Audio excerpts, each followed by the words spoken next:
Ranger Tom Callahan had been working Red Pine National Forest for 8 years, and he knew its 40,000 acres the way some men know their own homes, by feel, by smell, by the particular quality of silence that settled over different parts of it at different hours of the night. He knew the way the creek at Sector 4 talked louder after rain. He knew the specific creak of the old fire road gate at the park's northern boundary. He knew which campsites drew raccoons and which drew bears, which trailheads flooded in spring, and which ridge lines turned treacherous with ice a full week before the lower ground did. He was, by most measures, exactly the kind of ranger you wanted on a remote overnight patrol. Experienced, calm, hard to rattle, comfortable alone in the dark. None of that was going to be enough tonight. The shift briefing was short, the way all Friday night briefings were. The station's day crew tired and ready to go home, the night crew still shaking off the last of the drive-in.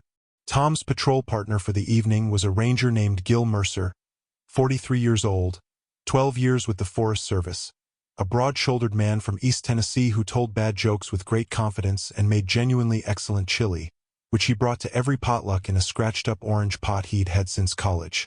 Sector 7 tonight, the shift supervisor, a compact woman named Baines, told them, tapping the map on the corkboard. We've had 2 calls this week from campers in that area reporting disturbances. Nothing specific enough to act on during the day, but both callers mentioned sounds at night that they couldn't identify. What kind of sounds? Tom asked. Baines hesitated, just briefly. One caller said it sounded like someone talking just outside their tent. Loud enough to make out the rhythm but not the words. At 2 in the morning, about a mile from the nearest campsite. Could be another camper, Gil said. People wander. Could be, Baines agreed. Go take a look. Standard overnight loop. Check in every 90 minutes. Call if anything feels wrong. Tom and Gil drove out at sunset, the truck windows cracked to the cool September evening. The tree line of Sector 7 darkening ahead of them against a sky that was still faintly orange at the western edge. Gil was telling a joke about a forest ranger and a talking bear that Tom had heard 4 times before, and Tom let him tell it anyway because Gil always laughed hardest at his own punchlines, and it was genuinely difficult to be in a poor mood around that laugh. He would think about that laugh later, in the worst hours of the night, and it would be both a comfort and a wound. Sector 7 was the oldest, deepest part of Red Pine, where the trees grew close enough together that the canopy shut out most ambient light even on a clear night, and the understory was dense with mountain laurel and rhododendron that could swallow a trail in a single wet season if the maintenance crew fell behind. Tom had always liked it, in the particular way you like things that demand your full attention. It required him to be present in a way that the easier, more open parts of the park didn't, to read the terrain carefully, to trust his instincts about footing and direction in the low light. Tonight, he noticed almost immediately that something felt different about the sector, though he couldn't have said in the first hour exactly what. Gil noticed it too. Quiet, he said, about 40 minutes into their loop, his usual easy chatter trailing off as they moved deeper into the old growth. Real quiet. Crickets are down, Tom agreed. He'd noticed it 5 minutes before, the way the evening insect chorus had thinned and then stopped entirely somewhere in the last quarter mile without either of them remarking on it. Could be weather, Gil said, but he sounded like a man running through reasonable explanations without quite believing any of them.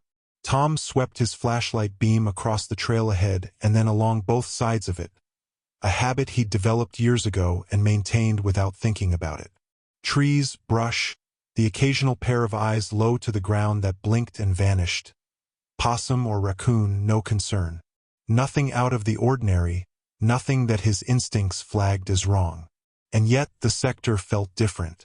Occupied was the word that came to him, though he set it aside as too vague to be useful. They checked in with Baines at the 90-minute mark. Nothing to report, conditions clear, air temperature dropping, a light breeze coming down from the ridge. The next 90 minutes would not go the same way. Tom saw it first. They were at the Sector 7 ridge crossing, a rocky open stretch where the trail climbed for 200 yards before dropping back into heavy timber, when his flashlight caught something at the tree line 40 feet ahead that made him stop walking without consciously deciding to stop. A shape, standing very still at the edge of the timber, half visible between two large oaks. He stared at it for a full 3 seconds, running a rapid automatic catalog the way 8 years of field work had trained him to do. Height, proportion, posture, any identifiable motion. The shape was tall, about his own height, standing upright, not moving. Watching them, he was fairly certain, though at 40 feet in poor light he couldn't have sworn to it. "Gil," he said quietly, "you see that?" "Yeah," Gil said, equally quiet. His hand had moved to the flashlight on his belt without making a production of it. He raised it, added his beam to Tom's, and the combined light pushed the darkness back another 20 feet. The shape was gone. Not gone the way an animal goes when a light surprises it. No crashing in the underbrush, no rapid movement, no sound of retreat. Simply gone, as though the additional light had revealed that it had never been there at all. "Bear," Gil offered. "Standing like that? Bears stand up. And they don't run when you hit them with 2 lights?" Gil was quiet for a moment. "No," he said. "They don't usually do that." Tom held his flashlight beam at the spot between the oaks for another long moment, then continued up the ridge. There was no point in standing still. If there was something in the timber, standing on the trail in the open was not the place to be. Neither of them said anything for the first 100 yards after the ridge crossing. The something had slipped itself into their heads and was sitting there quietly, making itself comfortable. They had a routine stop at a small dispersed campsite midway through their loop. A fire ring, a bear box, a weathered picnic table that the maintenance crew had been meaning to replace for 2 seasons. Tonight it was unoccupied, no tents, no gear, a cold fire ring with ash that looked at least a week old. Tom swept the campsite with his flashlight while Gil checked the bear box for damage.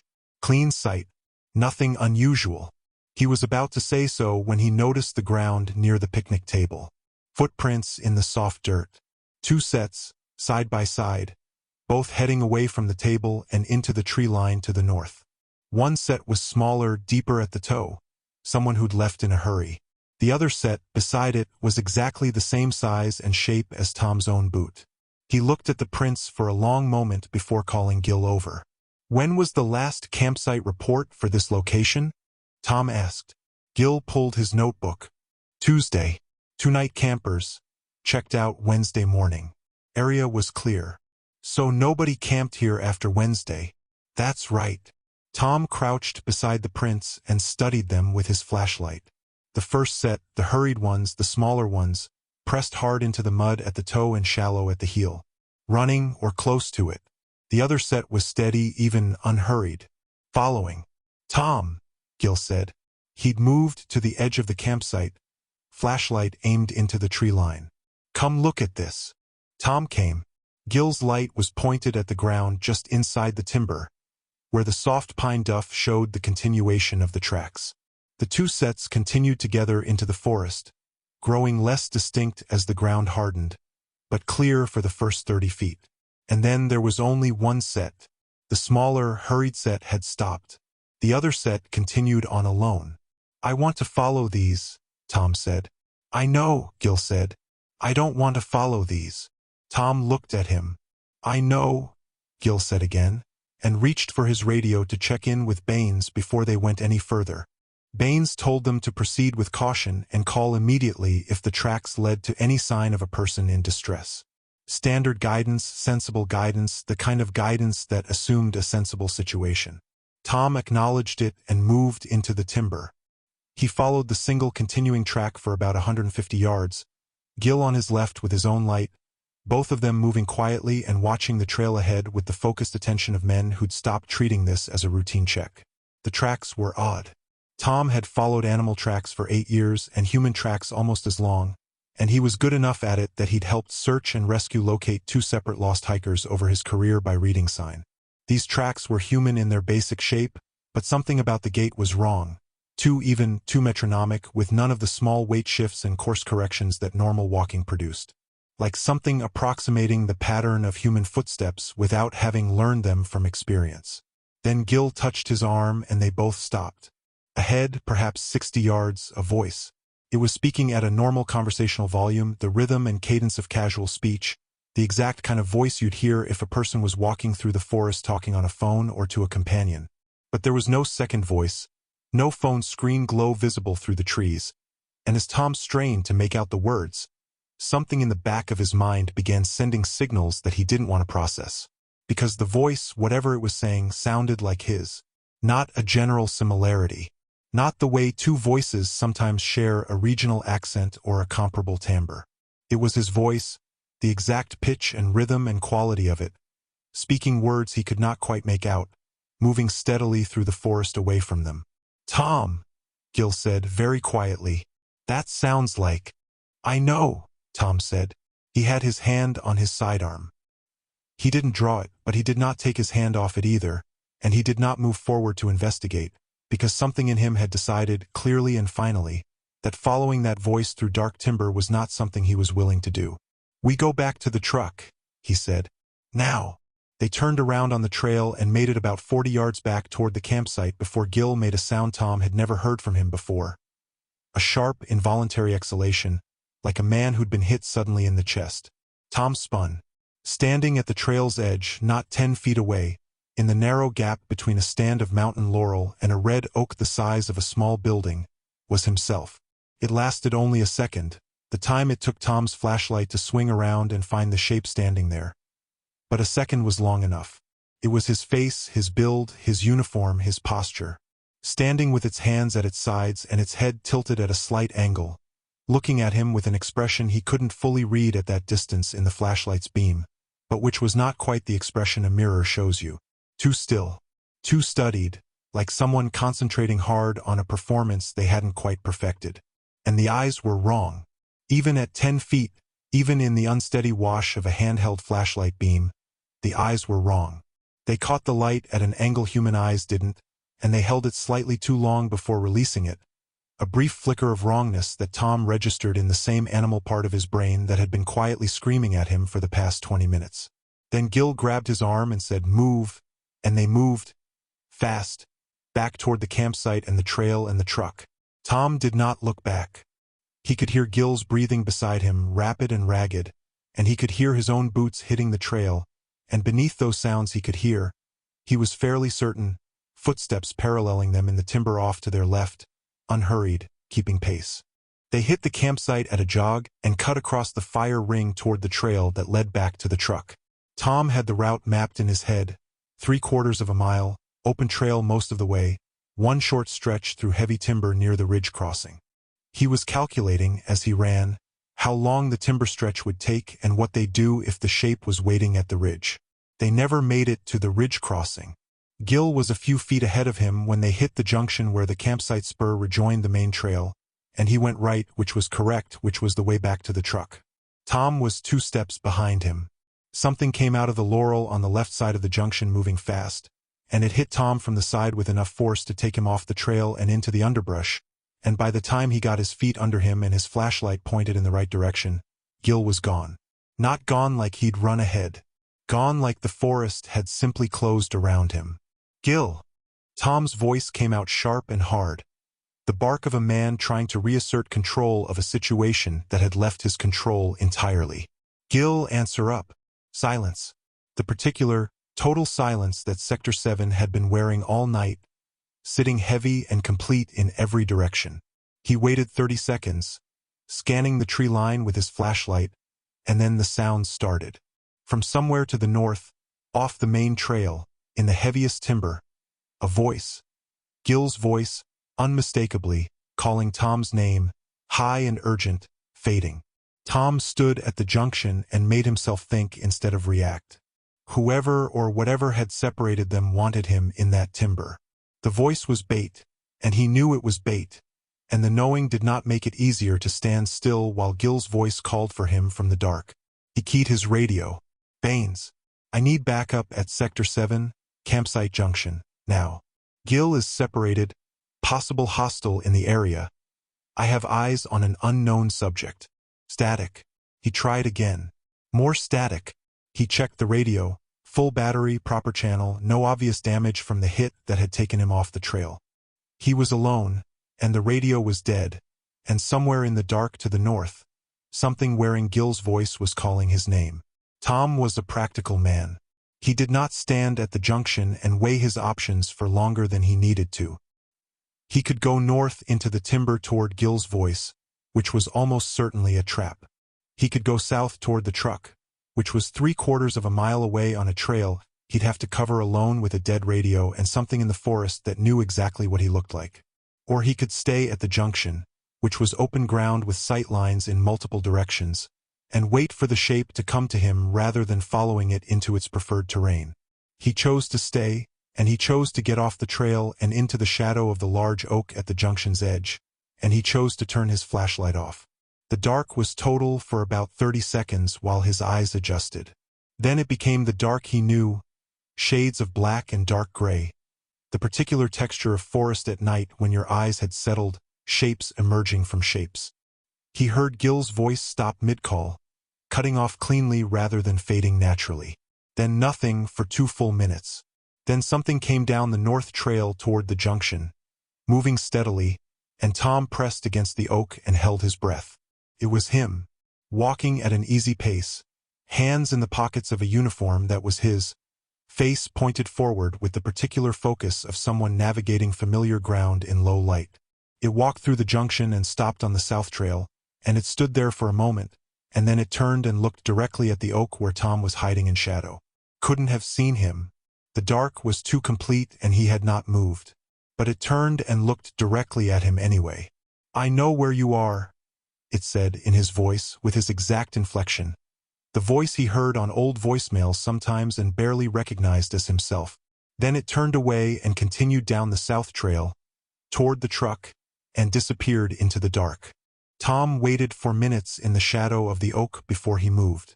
Then he went north, the way Gil's voice had come from, with his flashlight off and his weapon drawn, moving by the residual light that filtered through the canopy overhead and by the feel of the trail under his boots. He found Gil 40 yards up the north trail. He was alive. That was the first thing Tom established, crouching beside him, 2 fingers to the side of his neck and finding a pulse strong enough to reassure. Unconscious on his side, with a bruise already rising along his left temple that suggested a hard impact with something he hadn't had time to protect himself from. Tom checked his airway, his breathing, ran careful hands across his skull looking for anything worse than a surface bruise. Nothing shifted that shouldn't, no obvious depression, no blood beyond a small cut at the hairline. A serious knock, possibly a concussion, but not, on first check, catastrophically worse than that. He tried Gil's radio. Also dead. "Okay," Tom said quietly, to himself or to Gil or to neither of them specifically. "Okay." He could not carry Gil 3/4 of a mile to the truck. Gil outweighed him by 30 pounds and the trail was rough ground. He could put Gil in the recovery position, mark his location, and get to the truck to call for help, which meant leaving Gil alone in the dark with whatever was out here. Or he could stay with Gil and wait for morning, which was 6 hours away and which left them both in Sector 7 with a dead radio and no vehicle. The decision was made for him almost immediately by the sound of footsteps on the south trail, the trail between him and the truck, moving unhurriedly north. Coming back. Tom killed his light, pulled Gil's dead weight as gently and quietly as he could into the dense rhododendron thicket off the north trail's east side, and settled in behind him with his weapon raised and his back to a tree. The footsteps came closer. He could hear them clearly now, the regular metronomic pace he'd noticed in the tracks at the campsite, too perfectly weighted, the footsteps of something that had learned to walk on 2 legs as a technique rather than as a birthright. It stopped on the trail, about 15 feet away in the dark. Tom could see the shape of it against the lighter darkness of the open trail, could see the outline of his own shoulders and his own silhouette standing still in the middle of the path, and the wrongness of looking at himself from the outside while crouched in a rhododendron thicket with a gun in his hand was a particular kind of surreal that his mind categorized and filed away to deal with at a later time that might never arrive. The shape turned slowly, scanning the tree line. No flashlight. It was using no light at all, and moving through the dark with a confidence that suggested it did not need one. That was the part that settled cold and final in Tom's chest. He'd thought, until that moment, that darkness was neutral ground between them. He understood now that it was not. The dark favored the thing on the trail, not the man hiding off it. He needed to get them to open ground and light before this could go any further. He needed to get Gil conscious and moving. And he needed to do both of those things before whatever was standing on the trail finished deciding where they were. The shape stood on the trail for what felt like several minutes but was probably 90 seconds. Then it moved, and it moved off the trail to the west side, into the timber, and the sound of its footsteps faded gradually into the general silence of the forest. Tom waited 2 full minutes after the last audible footstep before he moved. He worked on Gil steadily and quietly, low voice, steady pressure on his shoulder. 2 light taps to his cheek that he'd learned years ago from a wilderness first aid course were more effective than louder attempts at rousing. Gil's eyes opened on the 3rd tap, unfocused, wincing immediately at whatever the inside of his head felt like. "Quiet," Tom murmured. "Don't talk. Don't use a light. You got hit and you've been out. Can you move?" Gil blinked twice, the slow, deliberate blink of someone testing whether their eyes were working the way they remembered. Then he gave a single short nod, the nod of a man who hurt and was going to ignore the fact that he hurt because the situation required it. They got Gil upright in stages, Tom taking most of his weight through the process. Once standing, Gil was unsteady but functional. He found his feet after a moment and kept them, one hand on Tom's arm for balance. "North," Tom breathed into his ear. "Away from the thing on the south trail. There's a fire road access about a mile north of here. We get there, we get moving." Gil nodded again. They moved. They moved as quietly as 2 men could move through dense nighttime forest, one of them dealing with a probable concussion. No lights. Tom navigating by compass and the feel of familiar terrain underfoot, grateful for 8 years of knowing this sector down to the particular angle of its slopes, the placement of its drainage channels, the way the soil changed from sandy loam to rocky clay as you climbed away from the hollow. Behind them, at intervals that suggested something pacing them rather than pursuing them in earnest, footsteps. Not closing the gap, just keeping it. Tom thought, "It's running us north." The thought arrived fully formed and cold. "It's not chasing us. It's hurting us," he thought. North of the fire road access there's a hollow, 2 miles of dense timber, no trails, no roads. If it pushes them past the fire road and into that hollow, they'll have lost the ground advantage they barely had to begin with. He adjusted their angle slightly east, toward the ridgeline and the small rocky clearing at its crown, and hoped he was wrong about being herded. The ridge clearing was a 20-yard oval of exposed granite near the highest point of Sector 7, used occasionally by hikers as a rest stop and distinguished primarily by the fact that it was the only significant open ground for half a mile in any direction. From its center you could see the sky and a limited amount of the surrounding terrain, and nothing could approach it through the timber without being heard first on the loose rock that bordered its edges. Tom got Gil to the clearing and settled him against a flat rock near the center, checking him again quickly. Pupils responding evenly to the small light he risked for 30 seconds, pulse steady, speech available though Gil was keeping it quiet. "What is that thing?" Gil murmured. "I don't know. It looked like you." "I know. It looked exactly like you, Tom. Not just similar. Exactly." "I know," Tom said again. "Rest. I need you functional." He circled the clearing's perimeter slowly in the dark, checking the rock margins in every direction, listening for the metronomic footsteps. Quiet. The forest below the ridge sat still and lightless in every direction. Dawn was 4 hours and change away. Getting to the fire road now, with Gil uncertain on his feet and the thing somewhere in the timber between them and the road, seemed less survivable than holding high ground until there was enough light to see and move safely. The clearing was defensible in the most basic sense. Nothing could reach them without crossing open rock. He came back to Gil and sat beside him with his back against the same rock, watching the clearing's edges, and thought about what the shape had said on the trail below. "I know where you are." Not aggressive, not threatening in its tone, almost conversational. The voice of a thing that did not feel the need to hurry because it was confident the outcome was already settled. Tom was not interested in confirming its confidence. The first hour in the clearing passed without incident, and Tom used it to take stock. Weapons. His sidearm, standard issue, full magazine +1 in the chamber.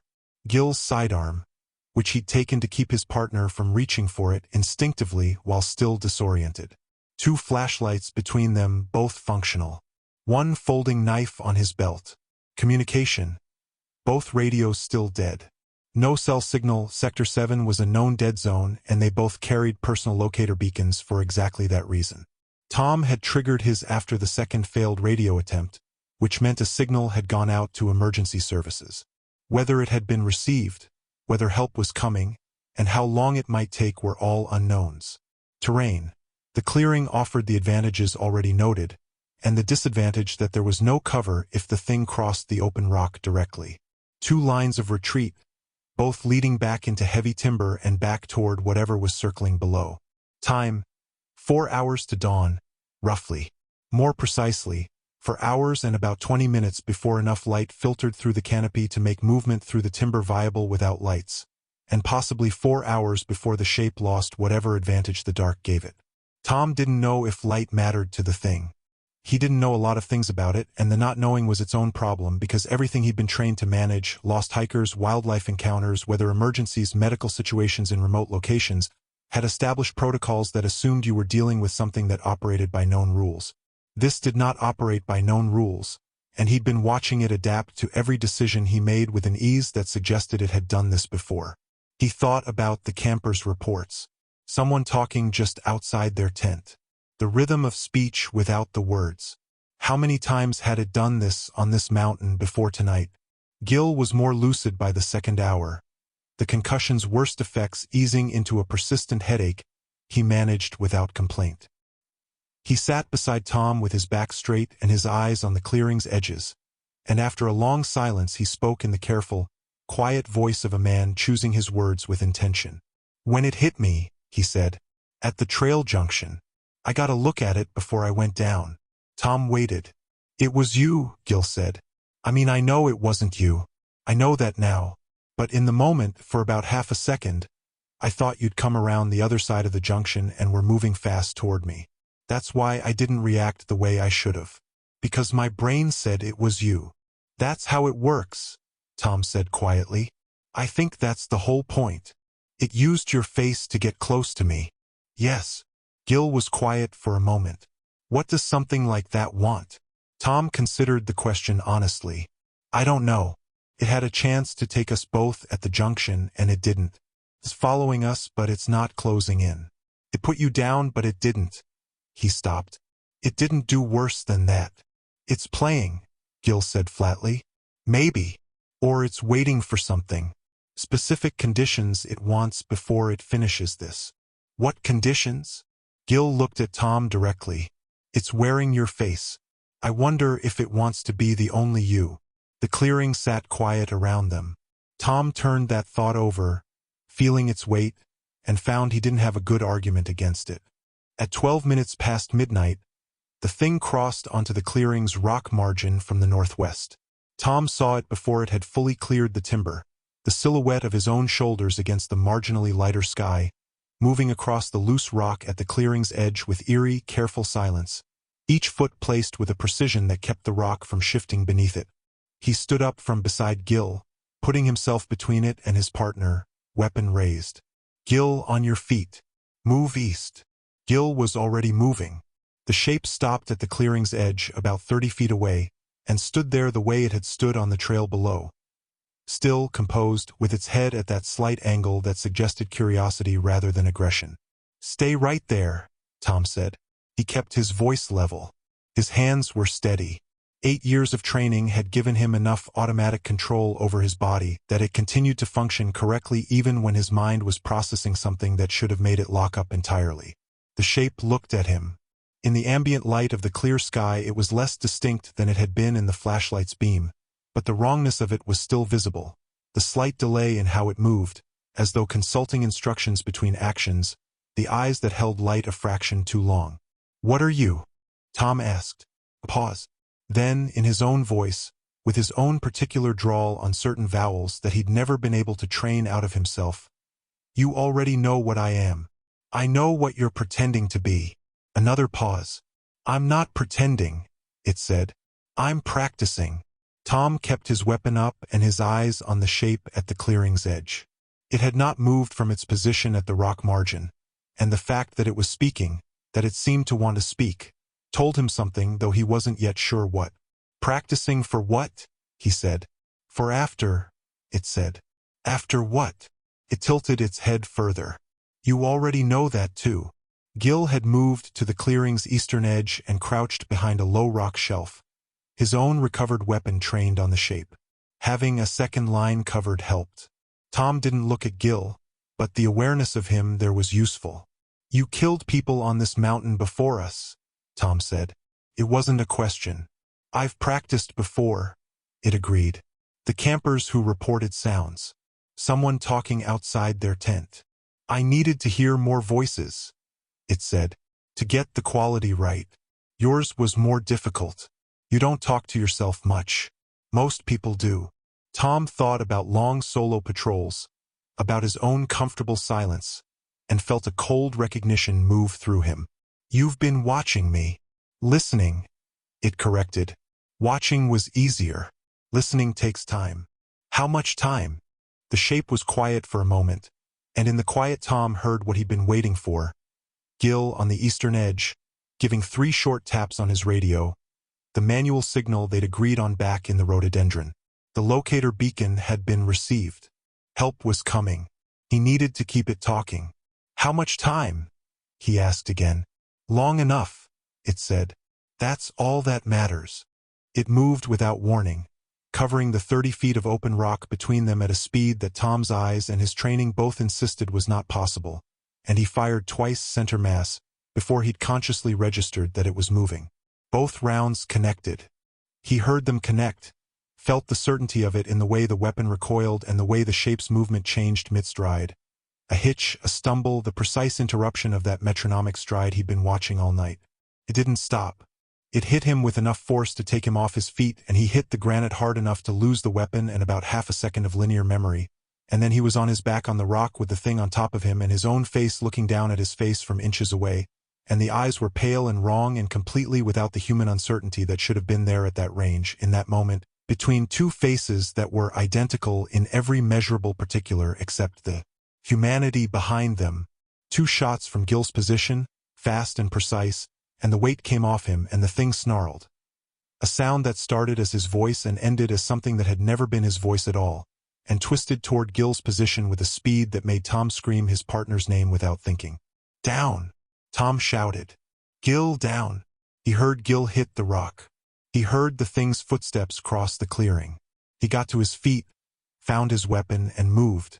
Tom came around the low rock shelf expecting the worst and found Gil on his back with his weapon still in his hand and the shape crouched 8 feet away, watching them both with its head down and its shoulders heaving in a way that wasn't quite breathing, more like something running a process that breathing approximated. The silver-white quality of its movements had roughened. The 4 gunshots, 2 from Tom, 2 from Gil, had done something.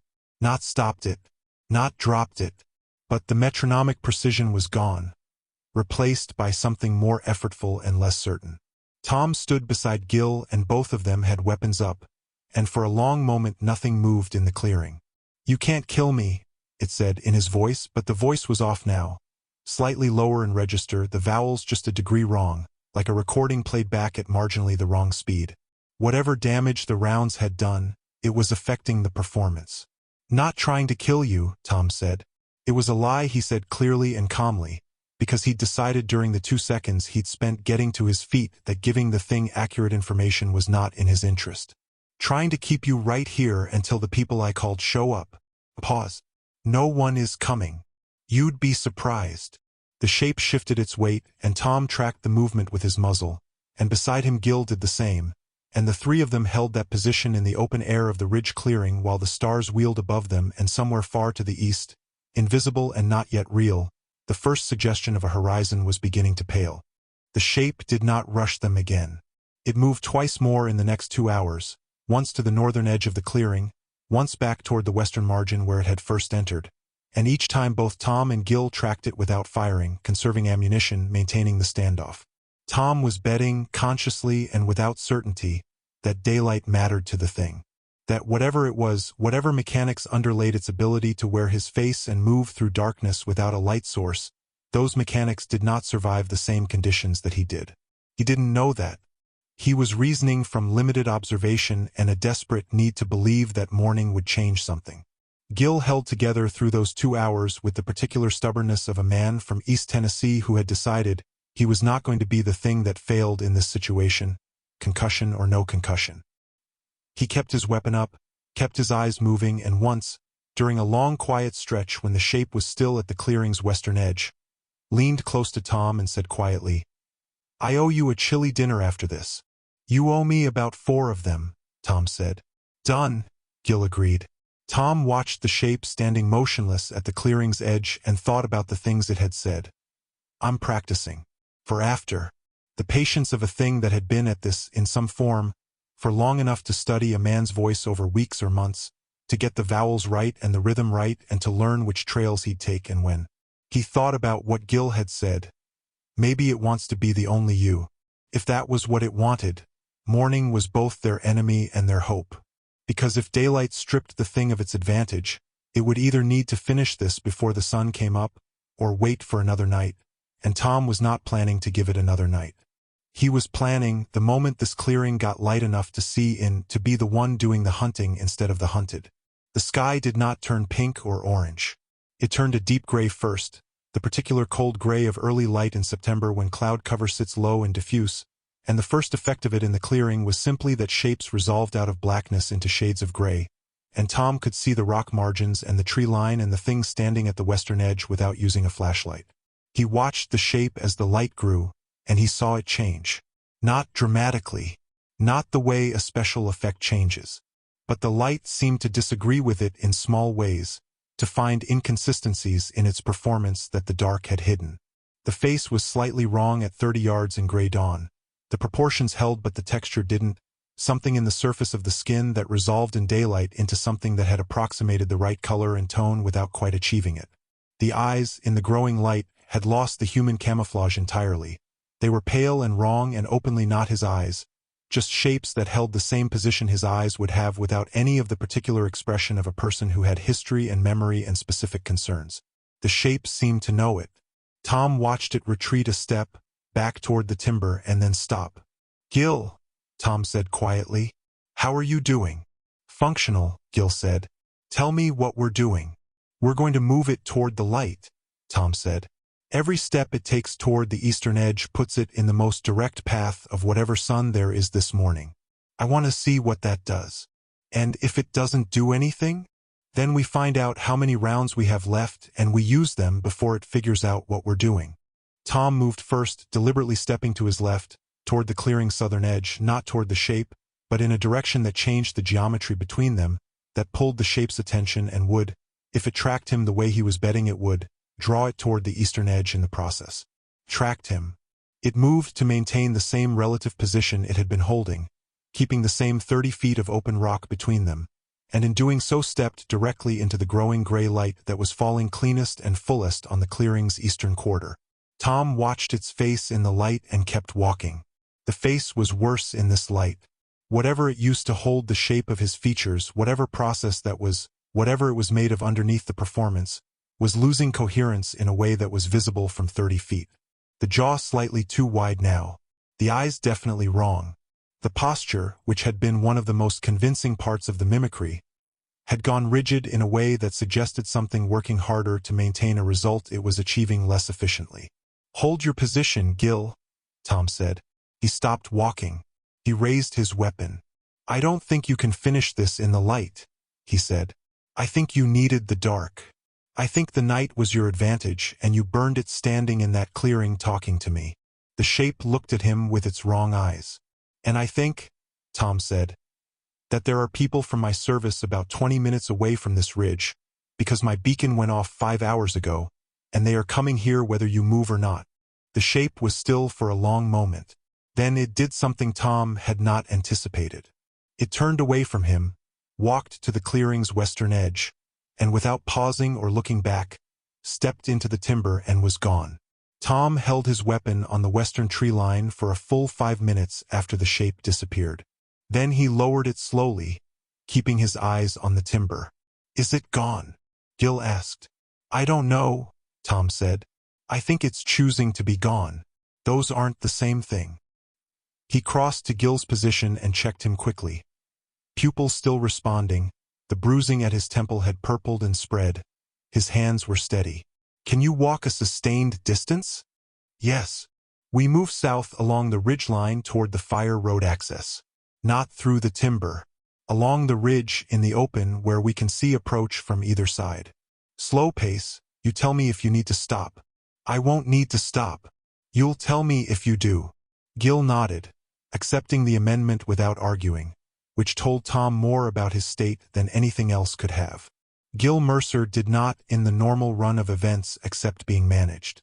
They moved south along the ridge in the growing gray morning light, both weapons still drawn, both watching the timber on either side of the exposed rock with the focused attention of men who had spent a night learning exactly what patient things lived in forest shadows.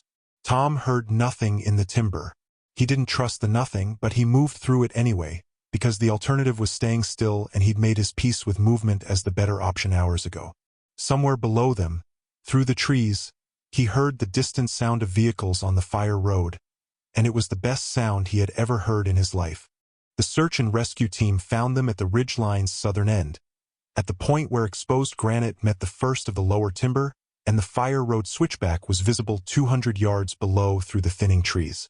For people, 2 Forest Service rangers from a neighboring district, a wilderness paramedic named Kowalski who went straight to Gil with the focused efficiency of someone who had been briefed on a concussion case and intended to address it immediately, and a state police officer named Dunbar who took one look at Tom's expression and made a decision not to ask the initial questions she'd been prepared to ask. Your beacon came in at 0115, she told him, while Kowalski ran Gil through assessments. We staged at the fire road access because Sector 7's trails weren't safe for vehicle approach in the dark. Smart, Tom said. There was something in the sector tonight. He chose that word deliberately, something, because the truth was going to require a conversation that needed daylight and a full accounting of his own certainty before he committed to it officially. Dunbar looked at him carefully. A person? I don't know. She studied his face for a moment, and he watched her decide not to push. Your partner. Assault. Concussion. He held himself together all night. Tom looked at Gil, sitting on a low rock with Kowalski's light in his eyes and a patience he clearly found difficult but was maintaining. He's tougher than his jokes suggest. What about you? You're bleeding. Tom looked down at his left forearm, which had a long shallow scrape from the granite when he'd gone down in the clearing, dried and crusted now, nothing serious. I'm fine. You don't look fine. I look like a man who had a long night, Tom said. Which is what I am. Can we get down to the road now? I want to give a proper statement somewhere that isn't Sector 7. He gave his statement at the district ranger station in a small conference room with bad lighting and good coffee, speaking to Dunbar and a second officer named Rice who said almost nothing and wrote almost everything down. He told them the truth. The tracks at the campsite, the voice he'd heard in his pitch in the timber, the face at the trail's edge, Gil's separation and injury, the night in the clearing, the shape of his own face watching him across 30 feet of exposed granite. He told it the way he'd tell any incident report, chronologically, specifically, without editorializing, and he watched Dunbar's expression move through phases that he recognized as the same phases he'd gone through himself during the night. Skepticism, then something more uncertain, then the careful professional flatness that settled over a person's face when they decided that their job right now was to record accurately rather than to form conclusions. What is your assessment of the subject's nature? Rice asked during a pause. Tom thought about how to say what he believed without making it sound like something else. It was not a person pretending to look like me, he said carefully. The mimicry was too accurate, and its behavior was consistent across the whole night in ways that suggested it was operating on a different set of drives than a human being would. It spoke, but it spoke strategically. It had a goal. He paused.